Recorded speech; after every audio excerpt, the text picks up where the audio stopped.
Go for it. But my story is a little more traditional in terms of it's about love. And I actually, the reason I prompted me to think about it the other day was I was cleaning out a closet in my office, and I have literally like 5 or 6 boxes of mementos, huge boxes, okay, that I've had. I'm very sentimental, and so I keep everything. Every letter anyone's ever written me since I was probably 12 years old, I have. Any card anyone's ever given me, including the 2 that you gave me. Anything anybody has ever given me, I've kept because I like to remember, and it takes me back to that moment in time, what I was feeling at the moment, and it just is a way for me to remember things and people. So I've kept everything. So one of the things that I ran across was a letter from a guy that I was deeply in love with when I was 20, and so I was going to read you the letter because it's quite a love letter, and it's quite. It's also going to it'll help illustrate how intense our connection was. But first, I'll kind of just tell you what happened, how we met. So we met on actually one of those phone lines.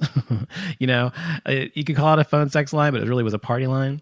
And we met that way, and we started talking or whatever. And we just talked and talked, and we talked on the phone like for hours the first time, like 8 hours, and the next day like 8 hours. I mean, every day, just hours and hours, and we talked and talked and talked. Finally, about 3 weeks after we had spoken on the phone almost every day and had this huge, really deep connection. And I told you guys briefly about this before, and about how when we first met. But and so we, his name was Kevin, by the way. And so he was 26 and I was 20.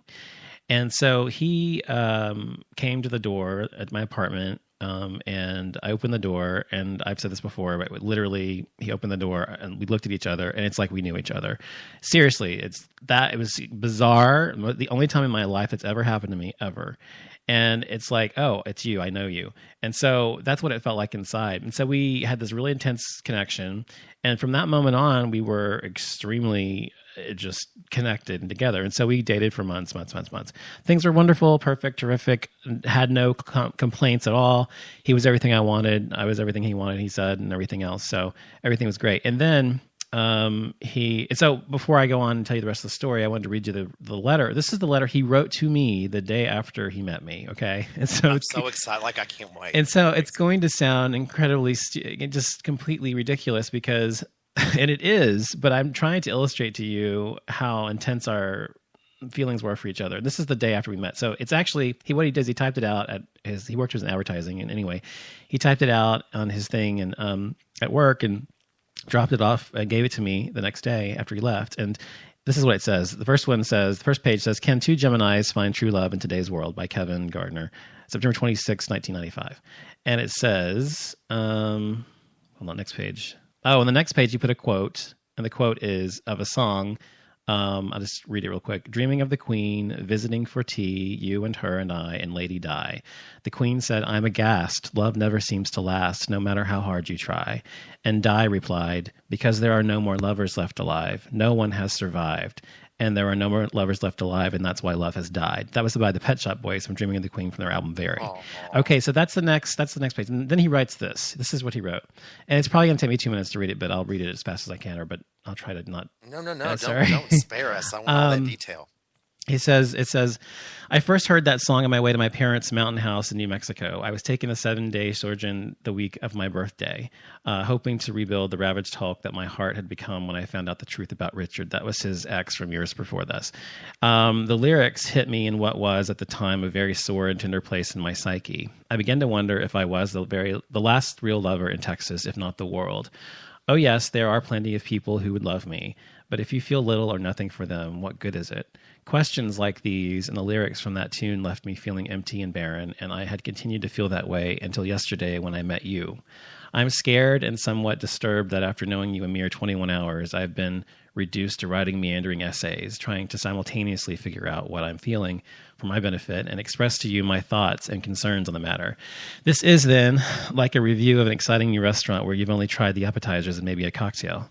My initial taste has me hoping for great things from subsequent courses. I'm hoping that it will be a never-ending all-you-can-eat buffet of incredible Epicurean delights, the like of which I've always dreamt of but never really found.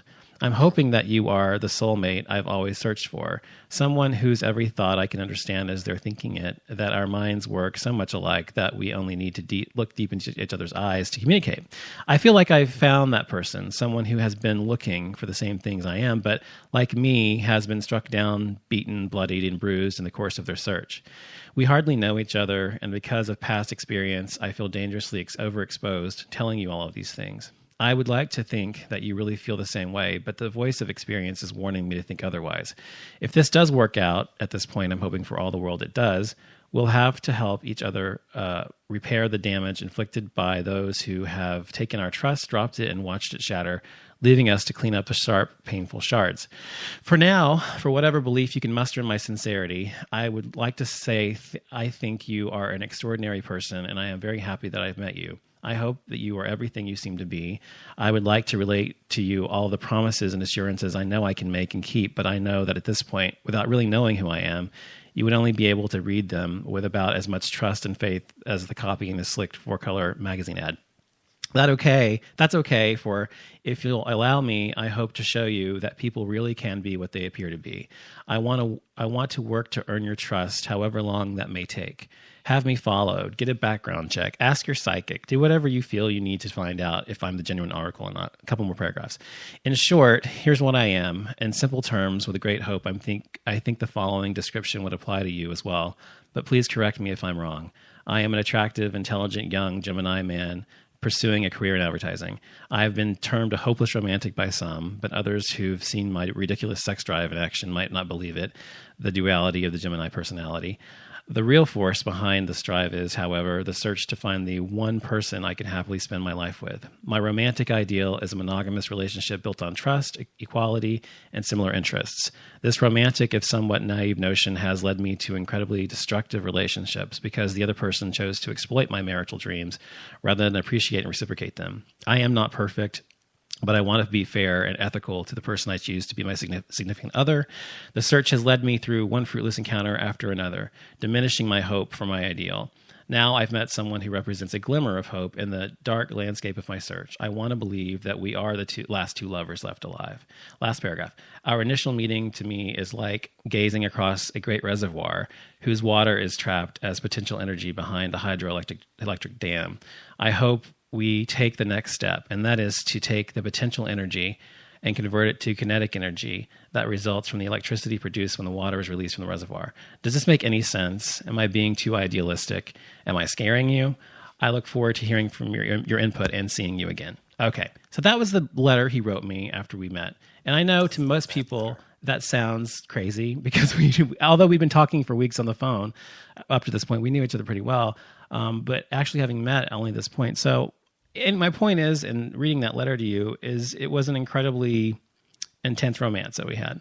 And so it went from that point and it went up, up, up, up, up. And then there's always the other shoe drops, right? And then about 6 months or into it or so, he breaks up with me. And I'm not going to tell you the reasons that he gave me. No one cheated on anyone. I didn't cheat on him. He wasn't me. It wasn't him, blah, blah, blah. It was one of those things that happens in relationships sometimes that you just can't solve no matter what, even if you love somebody. I'm not even going to go into the reasons. But the point is, he broke up with me. I was, to say, in a word, devastated. And I was so completely in love with this man that I, had become so enveloped in him, completely enveloped in him, almost codependent. And he had on me as well in some ways. But so when he broke up with me, I went into a tailspin and got extremely depressed, extremely sad and morose. And I was just devastated. And so after a couple weeks after he'd broken up with me, I was by myself in my apartment. I had a roommate. Her name was Shaw. This is when I was in college. But we had our own place and she was gone. And so I had literally destroyed my bedroom. I had thrown everything, all the dresser, the mirror, the bed, everything, just turned it over. I mean, I was just broken Gemini. Yes, I was completely devastated. And so I was sitting there crying. And by the way, I hadn't eaten in 2 weeks, literally nothing. I had 2 crackers, actually. I had 2 crackers. and I hadn't eaten in 2 weeks, and I think I'd lost like 15 pounds or something. It was ridiculous. And so this one day I was sitting there on my bed, and I was ready for the pain to end. I was so sad. And so I went into my roommate's cabinet to see if she had any medicine or something. And I don't know if it was Benadryl or something like that. I don't know, Benadryl or aspirin, or it was something. It was a big bottle or something. And I just took the first thing I could find and went into my bedroom, sat on my bed, and had decided to kill myself. And I was just completely, I didn't want to die, but I wanted the pain to end. And so I sat there and poured these pills out into my hands and had them cupping my hands and had them in my hands. And I swear to God so I'm putting them to my mouth, and literally, I swear to God, at that exact moment, the phone rings. And so I pick up the phone, and all the people in the world, the only person in the world it was Kevin. At that exact moment. That's one of the reasons I believe there's a God, by the way. But anyway, and so I put them down, and he talked to me, and he said, I was wanting to check and see how you're doing, and blah, blah, blah. And, this is hard, and blah, blah, blah, and whatever. And so it didn't solve anything. We didn't get back together or anything, but he called me at that exact moment, and it somewhat saved my life without even knowing it. And so after that happened, I went to therapy and whatever, and eventually got moved on.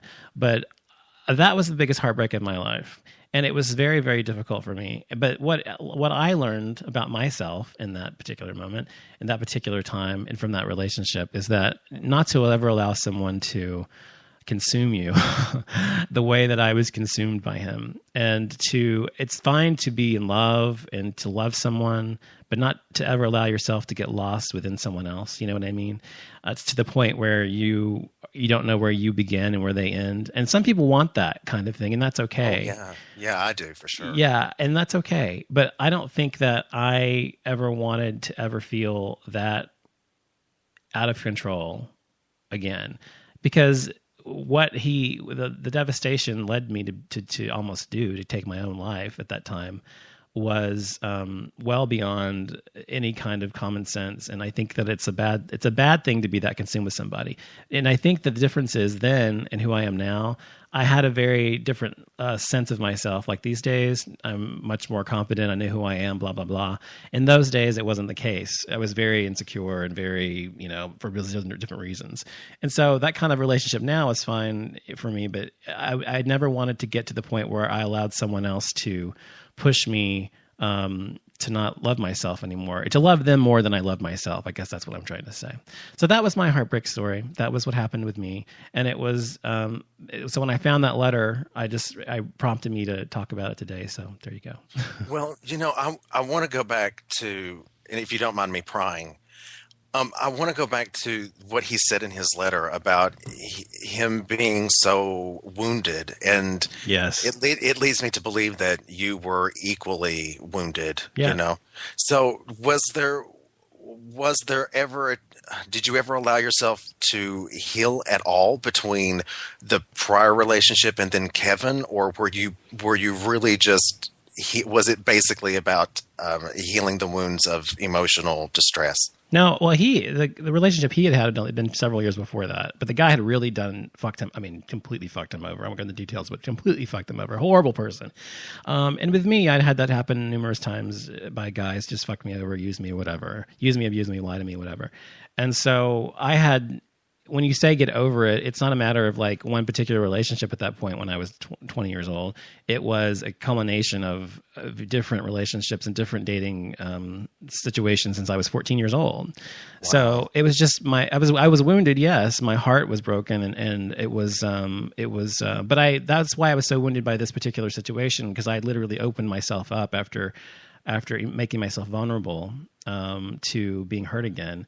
And I ended up getting hurt again anyway. But anyway, but I saw him. I've seen him out and stuff, and now he's the head of a particular Fortune 500 company. You would know, not the head of it. He's the head of their international relations, but advertising and public relations. But anyway, he's doing really well. But he's not. He's still single. He's not married or anything else. And so I always thought about him, and he was always. And it's funny you said that, because he was a very, wounded soul. And so he was so completely that I think that he never was able to ever find anybody himself. I think what I'm trying to say is whereas I moved on and I allowed myself to grow and grow stronger. It seems like he and